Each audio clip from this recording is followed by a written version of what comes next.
அவங்க மும்மொழின்னு சொல்லிட்டு ஒரு மொழியை கூட நிறைவேற்ற முடியாத சூழ்நிலையில் நாங்கள் ஏங்க மாறணும்னு கேட்டால் அதுக்கு பதில் சொல்லாமல் இவங்கெல்லாம் தேச துரோகி, இவங்கெல்லாம் தேசப்பற்று இல்லை, இவங்கெல்லாம் தேச விரோதி என்ற லேபிள் ஒட்டுறாங்க நம்ம மேலே. தோல்வி அடைந்த மாடலை தோல்வி அடைந்தவர் வந்து நம்மகிட்ட ஏற்றுக்கோன்னு சொன்னால் யாராவது அறிவு இருக்காங்க இதை ஏற்றுப்பார்களா அப்படின்னு கேட்குறேன். இவ்வளோ பண்ணிட்டு என்ன சொல்கிறாங்க, எல்லா திமுக உறுப்பினர்களும் வெளியேற்றுறோம்.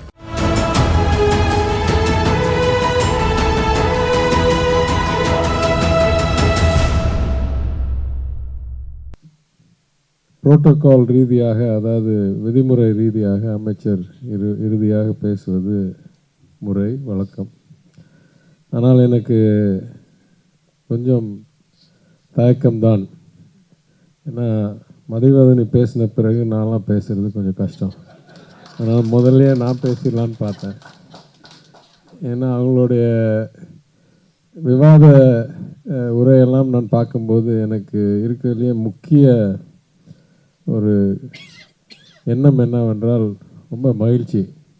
நல்ல வேளை இவங்களும் நானும் ஒரே தத்துவத்தில் இருக்கிறோம், எதிர்த்திருந்தால் நம்மளுக்கு பெரிய பாதிப்பே அப்படின்னு. ஆனாலும் இந்த நிகழ்ச்சிக்கு பல வகையில் ஏற்பாடு செய்த பேராசிரியர் சுப வீரபாண்டியன் அவர்களுக்கும் அவர் நடத்துகிற இயக்கத்துக்கும் அதில் எடுக்கக்கூடிய முயற்சிகளுக்கும் நான் சில பாராட்டுகளை தெரிவிக்க கடமைப்பட்டிருக்கிறேன். 2007ஆம் ஆண்டு துவக்கப்பட்ட இந்த பேரவை, திராவிட இயக்க தமிழர் பேரவை, பல வகையில் சமூக நீதி, சமத்துவம், தமிழர் உரிமைகள் என்ற இலக்குகளை பணி செய்து முன்னேற்றம் செய்வதற்கு முயற்சி எடுத்துக்கொண்டிருக்கிறது. எனக்கு மிகவும் பிடித்த அவங்களுடைய ஒரு வாசகம், இயன்றதை செய்வோம், இடைவிடாது செய்வோம். பெரிய அளவு இருந்தோ இல்லையோ கைவிடாமல் செய்வோம். இந்த அடிப்படையில் ஏற்கனவே சுமார் பதிப்பகம் மூலமாக ஒரு 1700 மாணவர்களுக்கு திராவிட பள்ளி என்ற ஒரு முயற்சியில் பயிற்சி அளிக்கப்பட்டு, அது இல்லாமல் 120க்கும் மேற்பட்ட நூல்களை வெளியிட்டு எத்தனையோ பணிகள் செய்து வருகிறார்கள். பேராசிரியர் அவர்கள் 50க்கும் மேற்பட்ட நூல்களை எழுதியுள்ள பேராசிரியர் 8 முறை போராட்டத்திற்கு சிறை சென்றுள்ளார். தமிழ்நாடு அரசின் பெரியார் விருது மற்றும் கலைமாமணி விருது உள்ளிட்ட பல விருதுகளை பெற்றுள்ளார். இன்றைக்கு தமிழ்நாடு அரசின் சமூக நீதி கண்காணிப்பு குழுவின் தலைவராக இருக்கிறார். இதற்கெல்லாம் நான் என் நன்றியையும் என் பாராட்டையும் தெரிவித்துக் கொள்கிறேன். இந்த நூலை பற்றி விரிவாக தோழர் மதிவதனி அவர்கள் பேசியிருக்கிறார். இதில் நான் வெறும் சில கருத்துக்களை மற்றும் கூற விரும்புகிறேன். இதில் முக்கியமான ஒரு உரை மதுரையில் ஏப்ரல் 9ஆம் தேதி மாண்பு முதலமைச்சர் அவர்கள் ஆற்றிய உரை, தமிழர்கள் மேல் மட்டும் அவருக்கு ஏன் இத்தனை வன்மம் என்ற அந்த உரை அனைவரும் படித்து அதில் பல கருத்துக்களை பெற்றுக்கொள்ளலாம் என்று நான் கருதுகிறேன். இந்த நூலுக்கு என் நண்பர்கள் மாநில திட்டக்குழு துணைத் தலைவர் பேராசிரியர் ஜெயரஞ்சனும் மூத்த பத்திரிகையாளர் திரு ப. திருமாவேலனும் அணிந்துரை வழங்கியிருப்பதை நான் பாராட்டுகிறேன், மகிழ்ச்சியோடு தெரிவித்துக் கொள்கிறேன். இத்தகைய புத்தகங்கள் மிக முக்கியமான ஒரு பணி செய்ய வேண்டும். ஏனென்றால் நான் பல முறை இதை பற்றி கூறியிருக்கிறேன். நம் கலாச்சாரத்தில், வரலாற்றில் நம்முடைய செயல்களை, நம்மளுடைய வெற்றிகளை பதிவு செய்கிறது ரொம்ப குறைவாக தான் இருக்கிறது. எத்தனையோ உதாரணம் நான் கூறியிருக்கிறேன். என் குடும்பத்திலேயே பல செய்திகள் எனக்கு, நான் அரசியலுக்கு வந்த பிறகு, நான் சட்டமன்ற உறுப்பினர் ஆன பிறகு, நான் அமைச்சரான பிறகு தான் எனக்கே தெரிய வருது. என் தந்தையோ என் தாத்தாவோ இதை பற்றிலாம் வீட்டில் பேசினதே கிடையாது. அதே போல் இன்னும் பல வகையில் பார்த்தால், ஏன் இருக்கிறதுலே சிறப்பான உதாரணம், ஒவ்வொரு ஆண்டும் நம் கீழடியில் தோண்ட தோண்ட புது புது உண்மைகள் நம்மளுக்கு தெரிய வருது. 3500 பிசியிலேயே இரும்பு கிடைத்ததை மாண்பு முதலமைச்சர் இப்போ பெரிய விழா நடத்தி வெளியிட்டிருக்கிறார் இந்த தகவலை. இதெல்லாம் எத்தனையோ வகையில் பழமையான மொழி, இலக்கியம், கவிதை எல்லாம் இருந்தாலும் வரலாற்று பதிவு செய்வதில் நம்மளுக்கு கொஞ்சம் குறை இருக்கிறது. வேறு சமுதாயங்களோ இல்லை ஒரு சிவிலைசேஷன்ஸோ ஒப்பிட்டு பார்க்கும்போது அந்த அடிப்படையில் நான் கூறுவேன், உண்மையை மீண்டும் மீண்டும் பதிவு செஞ்சு அதை உண்மைன்னு நிரூபிக்கிறதுக்கு போராட இருக்கிற சூழ்நிலையில் இத்தகைய நூல்கள் மிக முக்கியமான ஒரு பங்கு பெறார்கள். குறிப்பாக இன்றைக்கி பெரும்பான்மையான ஊடக நிருபர்கள் மற்றும் சேனல்ஸ், ரேடியோ எல்லாமே ஒரு அரசு சார்ந்த திசையை நோக்கி போகிறார்கள். உண்மையை வெளிப்படையாக பேசுவதற்கு பலர் அச்சமுள்ள சூழ்நிலை இருக்கிறது. இந்த நாள் என்ன ஆகுதுன்னா, யாரெல்லாம் எந்த அளவுக்கு போய் சொல்கிறாங்களோ அந்த அளவுக்கு தான் ஜாஸ்தி சர்க்குலேஷன் ஆகுதுன்ற சூழ்நிலை ஆயிடுது. இது அரசியலில் சரி, இது பொது வழியில் சரி. எனக்கு என்ன ஆச்சரியம்னா, சில நாளாக சட்டமன்றம் நடந்து கொண்டிருக்கிறது நிதிநிலை அறிக்கைக்காகவும் மானிய கோரிக்கைகளுக்காகவும். அதில் அங்கேயே அவங்க என்னென்ன நினைக்கிறாங்களோ அப்பப்போ சொல்லிடுறாங்க உண்மைக்கு முரண்பாக. உதாரணத்துக்கு நான் ரெண்டு உதாரணம் சொல்கிறேன். மாண்பு எதிர்க்கட்சி தலைவர் அவர்கள் நேற்று இல்லை முன்தினம் பேரவைத் தலைவர் மேலே நம்பிக்கை இல்லாத தீர்மானம் கொண்டாடுறார். அதில் எத்தனையோ குற்றச்சாட்டு சொல்கிறார். அவருடைய உரிமை, இது நடந்தது, அது நடந்தது, இது நீங்கள் சரியாக செய்யலை, அது நீங்கள் சரியாக செய்யலை, எனவே உங்கள் மேலே எங்களுக்கு நம்பிக்கை இல்லை, அதெல்லாம் அவருடைய உரிமை, யாரும் அவரை தடுக்கலை. ஆனால் நடுவில் பூந்து என்ன சொல்கிறாரு, எங்கள் காலத்தில் எவ்வளோ சிறப்பாக நடந்தது, எங்கள் பேரவைத் தலைவர் எவ்வளோ நல்லா இருந்தார், அதெல்லாம் எங்களுக்காக தாங்கிக்கவே முடியல. ஏன்னா நாங்களாம் போன தடவை உட்காந்துருந்தோம் 5 வருஷம். எனவே ஒன்றுன்னா எந்திரிச்சோம். கிட்டத்தட்ட எல்லா போன முறை சட்டமன்ற உறுப்பினர்களும். ஆனால் என்ன விதிமுறைன்னா, பின்வரிசை சட்டமன்ற உறுப்பினர்கள் குறுக்கீடு செய்ய முடியாது. ஒரு வாதம் நடந்து கொண்டிருக்கும் போது அமைச்சர்கள் தான் குறுக்கீடு செய்ய முடியும் என்று ஒரு அமைச்சராக எந்திரிச்சோம் பதில் சொல்கிறதுக்கு. இல்லை ரொம்ப சிறப்பாக செய்தார்னோடனே நானும் எழுந்திரிச்சேன். அப்போ அதுக்குள்ளே தலைவர் சொல்லிட்டார், இல்லை உட்காரங்க போதுன்னு. ஏன்னா நான் சொல்ல வந்தது என்னன்னா, இங்கேயாவது பதிவு செய்கிறேன், அவ்வளோ சிறப்பாக செயல்பட்ட நபர் ஒரு நாள் அம்மையார் அவையை காலி செய்து கொடு, அப்போ தான் என்னுடைய மானிய கோரிக்கையை வைக்கும்போது எனக்கு பாதிப்பு வராது என்று. ஏன்னா அவங்களுக்கு என்ன பழக்கம் நினச்சி பாருங்கள், 5 வருஷம் அவங்க வெறும் 23 திமுக எம்பியை வச்சு எம்எல்ஏ வச்சு நடத்தியிருக்காங்க. இப்போ திடீர்னு 90 பேர் நிற்கிறோம். அப்போ அவங்களுக்கு கவலை, ஏதாவது எதிர்த்து எந்த பேசிட்டு போகிறாங்க. உடனே அவங்க ஒரு கட்டளை இடுறாங்க பேரவைத் தலைவர்கிட்ட, அவையிலேருந்து எல்லாத்தையும் நீக்கிடுங்க அப்படின்னு. சஸ்பெண்ட், அதாவது இடைக்கால நீக்கம். அப்போ ஏதாவது ஒரு காரணம் பார்க்கணுன்னாங்க. எதுவுமே அவங்களா ஒரு பிரச்சனையை உருவாக்கி அதை வச்சு வெளியேறுன்னு சொல்லி, இல்லை வெளியேற மாட்டோம்னு சொல்லி, ஏன்னா நீக்கிறது வந்து சாதாரண ஒரு செயல். அது வந்து 2-3 படி தாண்டி எச்சரிக்கை கொடுத்து அதை நீங்கள் எடுக்காமல் வெளியேற சொல்லி, அது நீங்கள் போகாமல் அப்புறம் முற்றுகையிடுற மாதிரி இருந்து அது தூக்கிட்டு போகணும். இவ்வளோ பண்ணிவிட்டு என்ன சொல்கிறாங்க, எல்லா திமுக உறுப்பினர்களும் வெளியேற்றுறோம். இதில் என்ன ஆச்சரியம்னா, சிலர் அன்னைக்கு அவைக்கு வரவே இல்லை, அவங்களையும் சேர்த்து ஏற்றுட்டாங்க. என்னை போல் சிலர் அன்னைக்கு அவைக்கு வந்து காலையில் கையெழுத்திட்டு, அப்போ அந்த சம்பவம் நடக்கும் நேரத்தில் நான் நூலகத்தில் உட்கார்ந்துருக்கிறேன், என்னையும் சேர்த்து வெளியேற்றிட்டாங்க. அப்போ எதற்காக வெளியேற்றினேன், இல்லை நீங்கள் தவறாக நடந்து கொண்டீர்கள், அதற்கு மேல் நான் உங்களை எச்சரித்தேன், அதை நீங்கள் கேட்காமல் நீங்கள் அமரவில்லை, அதற்கு மேல் இன்னும் எச்சரித்தேன், அதற்கு மேல் நீங்கள் தவறு செய்தீர்கள், அந்த தவறை நான் சுட்டி காட்டி வெளியேற சொன்னேன், நீங்கள் வெளியே போகவில்லை, அதற்கு பிறகு உங்களை அதை குண்டு கட்டாக தூக்கிட்டு போக சொன்னேன், அதுக்கப்புறம் நீங்கள் போகல, அதனால் சஸ்பென்ஷன். ஐயா, நான் அவையிலேயே இல்லை, நான் வந்து நூலகத்தில் இருக்கேன், இதெல்லாம் நடக்கவே இல்லை. என்ன இதில் ஆச்சரியம்னா, எல்லா இடத்துலையும் சிசிடிவி கேமரா இருக்குது, அவையில் நிறையா சிசிடிவி கேமரா இருக்குது. அது கூட பரவாயில்ல, நான் இல்லைன்னு காமிக்கிறதுக்கு 15 சிசிடிவியை பார்க்கணும். நூலகத்தில் சிசிடிவி கேமரா இருக்குது, நான் இருக்கேன்னு காமிக்குது நூலகத்தில் அந்த சிசிடிவி கேமரா.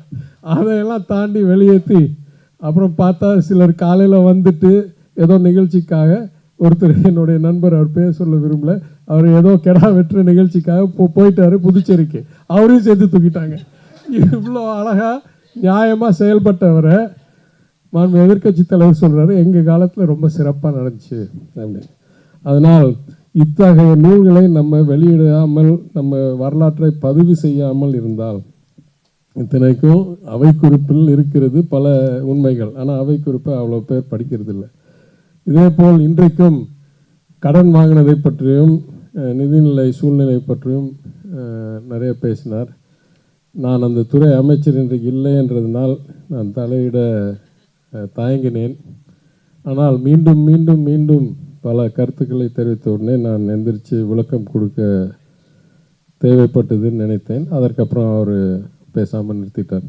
எனவே இந்த மாதிரி உண்மையை மீண்டும் மீண்டும் சொல்லவில்லை என்றால் புதிதாக அவங்க உண்மையை உருவாக்கி கொண்டே இருக்கிறார்கள், சட்டமன்றத்திலையும் பொது வழியிலும் அரசியலிலும். ஆனால் இந்த நூலுடைய இன்னொரு சிறப்பு குணம் என்னவென்றால்,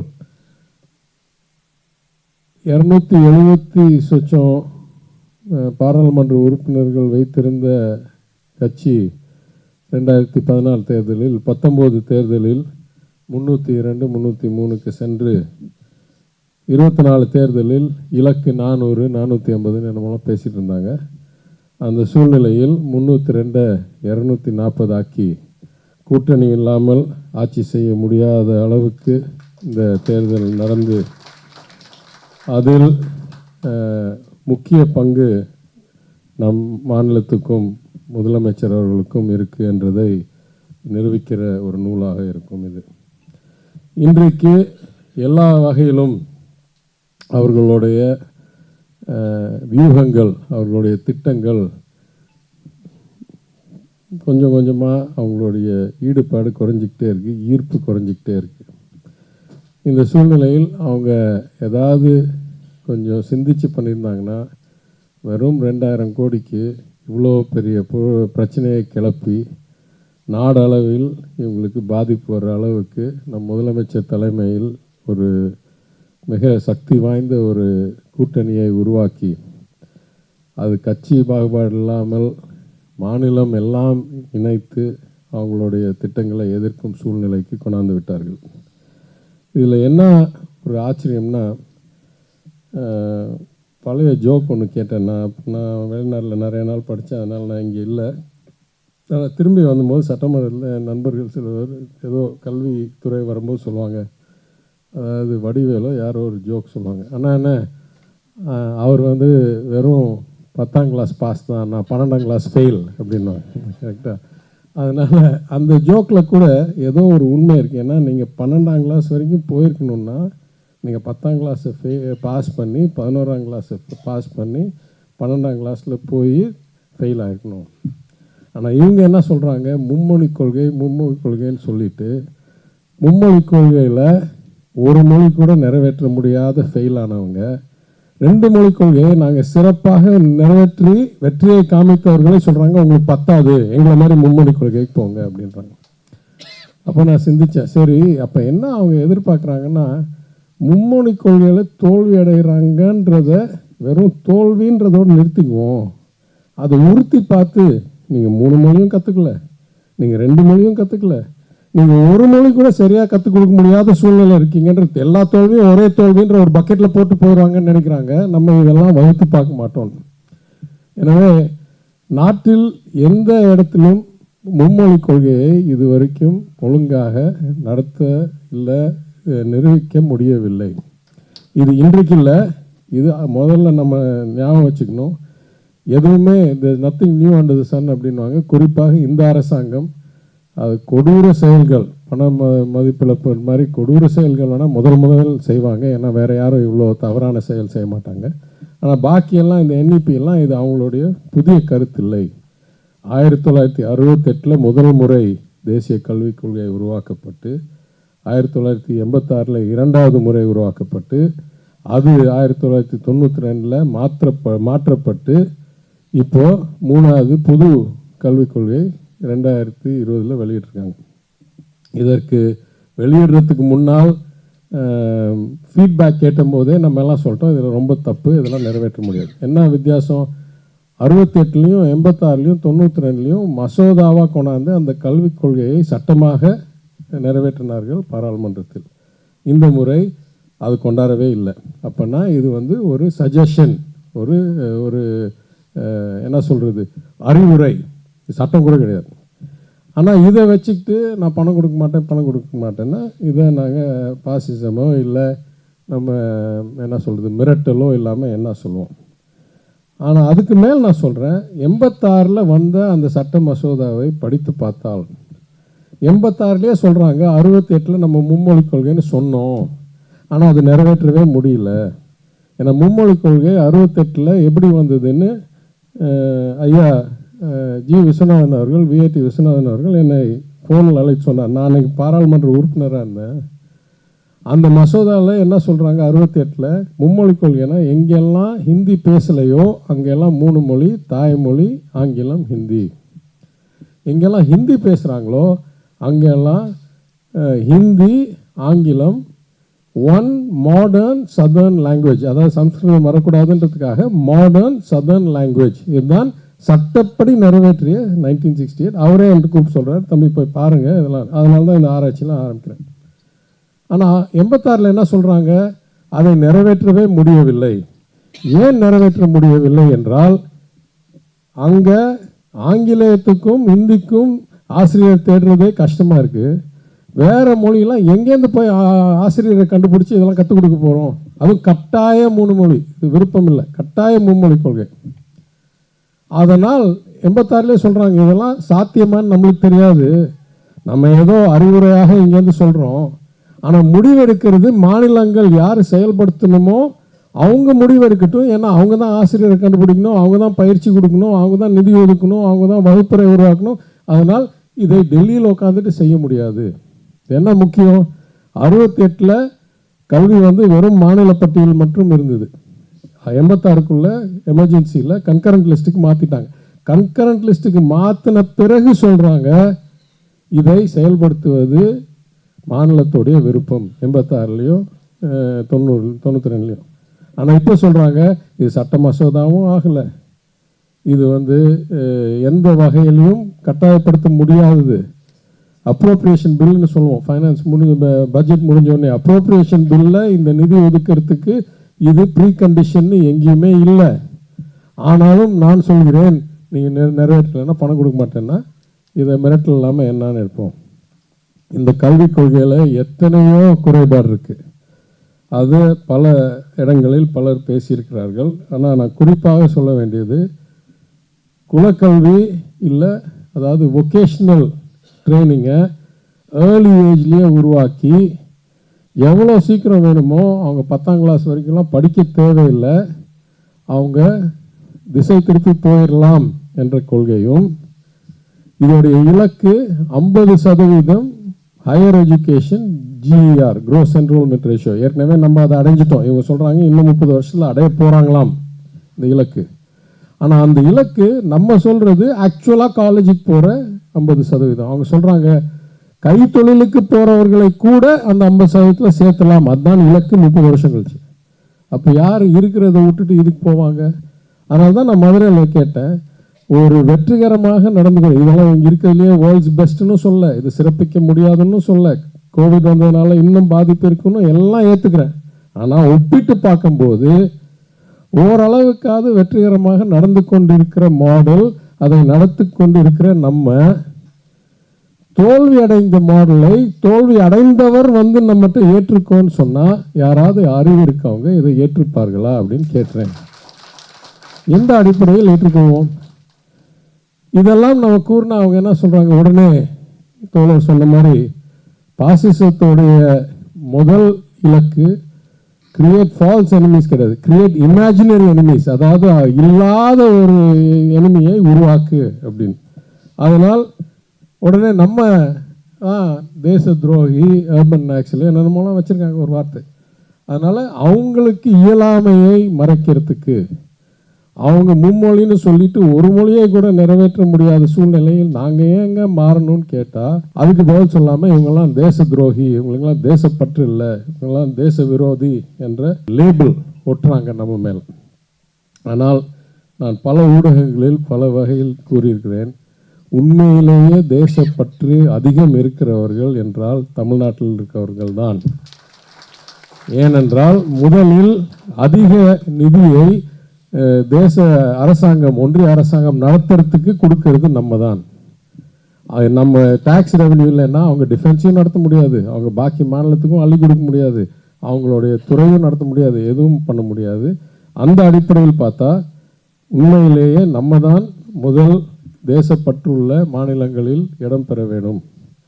அதற்கு மேல் நான் கூறுகிறேன், இன்றைக்கு அவங்களுடைய பல வகையில் அடைந்த தோல்வியை மறைப்பதற்காக நம்மள ஒரு இமேஜினரி எனிமி, கனவு எதிரியாக உருவாக்கி இந்த செயல்களெல்லாம் செய்கிறார்களே தவிர அவர்களால் உண்மையிலேயே நாட்டின் முன்னேற்றத்துக்கு எதில் கவனம் செலுத்தணும் என்று கேட்டால், எங்கெல்லாம் படிப்பு குறைவாக இருக்கோ, எங்கெல்லாம் பொருளாதாரம் குறைவாக இருக்கோ, அங்கே தான் கோடிக்கணக்கான இளைஞர்கள் இருக்கிறார்கள்.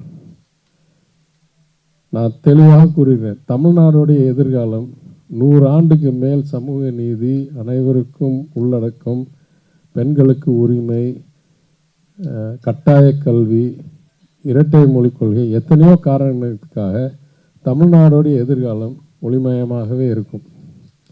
அது இந்த கட்சி வரலாம், அந்த கட்சி வரலாம் நான் சொல்லுவேன், அவங்களோட நம்ம சிறப்பாக செய்கிறோம். ஆனால் உண்மை நம்மளுடைய கலாச்சாரமும், நம்மளுடைய மண்ணும், நம்மளுடைய மக்களும், நம்மளுடைய திராவிட இயக்க வரலாறும் நூற்றாண்டுக்கு மேல் அவங்க உதவி செஞ்சாங்கன்னா இன்னும் சிறப்பாக வளருவோம். அவங்க எதிர்த்தாங்கன்னா ஓரளவுக்கு நம்மளை கண்ட்ரோல் பண்ண முடியும். ஆனால் இந்த நாட்டோடைய எதிர்காலத்தில் நம்ம வெறும் 6% அடியில் இருக்கிற மக்களுடைய வளர்ச்சியை வச்சு இந்த நாடுடைய எதிர்காலம் மாறப்போவதில்லை. Mathematically we are less than 6%. எனக்கு இன்னும் 50% என்னுடைய per capita income இன்க்ரீஸ் ஆனாலும் நேஷ்னல் ஆவரேஜ் அவ்வளோ மாறாது. எங்கன்னா 30-40% மக்கள் தொகை இருக்கிற இடத்தில் நம்மளுக்கு 5-1, 4-1 இருக்கிற பொருளாதார சூழ்நிலையில் பீகார் மாநில முதன்மை கல்வி டிராப் அவுட் என்ற சராசரி கல்வி இருக்கிற இடத்தில் அங்கே கவனத்தை செலுத்தி, அங்கே இன்றைக்கு முழு நிதி போயும் எந்த வளர்ச்சியும் இல்லாத சூழ்நிலையை திருத்தி, அந்த இடத்தில் அந்த இளைஞர்களுடைய எதிர்காலத்தை கொஞ்சம் கூட சிறப்பித்தாங்கன்னா நாட்டுடைய எதிர்காலம் மிகவும் ஒளிமயமாக இருக்கும். அதுதான் அவங்களுடைய கடமை. அதை செய்ய முடியாதவர்கள், ஏற்கனவே வளர்ந்தவர்களை கீழே இழுத்தால் இந்த ஒப்பிட்டு பார்க்குற சூழ்நிலை மாறுமோ என்ற அடிப்படையில் ஒரே ஒரு புள்ளி வரும் கேட்குறேன். இரட்டை மொழியில் வெற்றி பெற்றவர்கள் ஒரு மொழியில் தோல்வி அடைந்தவர்களிடம் ஏன் பாடம் எடுக்கணும்? இன்னைக்கு ஹிந்தி ஃபெயில் ரேட் என்ன இருக்குது யூபியில். எனவே தெளிவாக இன்னும் கூறணும் என்றால், நம் நடக்கும் பாதை, நம் முதலமைச்சர் காட்டும் வழி நம்மளை இன்னும் முன்னேற்றத்திற்காக வேகமாக செல்லும். எத்தனையோ இலக்கு வச்சு $1 trillion பல வகையில் இலக்கு வைத்து நம்மளை இழுத்து கொண்டு போகிறார். இவர்களுடைய எண்ணம் திரும்பி பழைய சமூக நீதி இல்லாத, வளர்ச்சி இல்லாத, கல்வி அனைவருக்கும் கிடைக்காத சூழ்நிலையில் செல்லும் ஒரு திட்டமாக தான் இருக்கிறது. மக்கள் இதை ஓரளவுக்கு நாடளவும் அறிந்து கொண்டார்கள் என்று தான் நான் கூறுவேன். அதாவது 300லேருந்து 240 வந்தது ஒரு சின்ன உதாரணம். இன்றைக்கி பல வகையில் எனக்கு வரும் செய்திகள், தகவல்கள், நான் செய்யும் ஆராய்ச்சிகள் ஓரளவுக்கு நாட்டிலையும் தெரிய வந்துருச்சு. இந்த கனவை காட்டி எதிரியை காட்டி 10 வருஷம் ஓட்டிட்டாங்க, இவங்களுக்கு இனிமே என்றைக்குமே தேர மாட்டாங்க, எதுக்குமே நம்மளுக்கு நன்மை வராது என்ற அளவுக்கு எல்லா இடத்துலையும் தெரிய வந்துருச்சு என்று நான் நினைக்கிறேன்.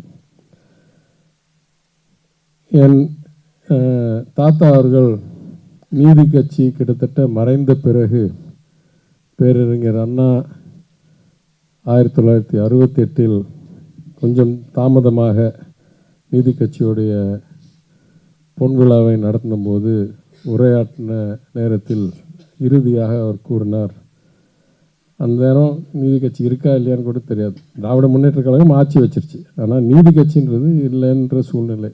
அப்போ அவர் கூறுகிறார், மக்கள் பிறக்கலாம் இறக்கலாம், கட்சிகள் தோன்றலாம் மறையலாம், வல்லரசுகள் எழுச்சி பெறலாம் வீழ்ச்சி அடையலாம், ஒரு அமைப்பு என்ற முறையில் நீதி கட்சி மறையலாம், ஆனால் கட்சி எந்த கொள்கையின் அடிப்படையில் தோன்றியதோ அந்த கொள்கை என்றும் நிலைத்து நிற்கும் அப்படின்னு கூறுகிறார். அந்த வாதத்திற்கு ஏற்ப இன்றைக்கு இன்னும் கிட்டத்தட்ட 50 ஆண்டுகள் தாண்டி, 50க்கு மேல் ஆண்டுகள் தாண்டி நூற்றாண்டு விழா முதலமைச்சர், இன்றைய முதலமைச்சர் அவர்கள் எதிர்க்கட்சி தலைவராக இருக்கும்போது அறிவாலயம் கலைஞர் அரங்கத்திலேயே நடத்தின சூழ்நிலையில் இந்த உண்மை நம்மளுக்கு நிரூபித்த பிறகும் நான் கூறுகிறேன், இன்றைக்கு நம் முதலமைச்சருடைய குரல் தமிழர்களுக்கு மட்டும் இல்லை, நாடு முழுவதும் ஒலித்து கொண்டிருக்கிறது. பிரெஞ்சு ஆசிரியர் மற்றும் தத்துவ மேதை விக்டர் ஹியூகோ ஒரு கருத்து சொன்னார், "No power on earth can stop an idea whose time has come" அப்படின்னார். ஒரு கருத்தோடைய ஒரு தத்துவத்தோடைய நேரம், சரியான நேரம் வந்தவுடன் அதை யாராலையும் தடுக்க முடியாது என்று சொன்னார்.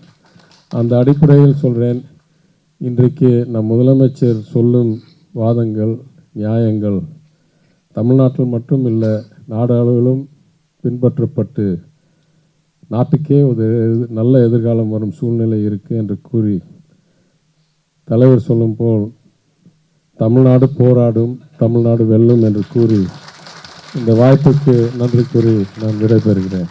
வணக்கம்.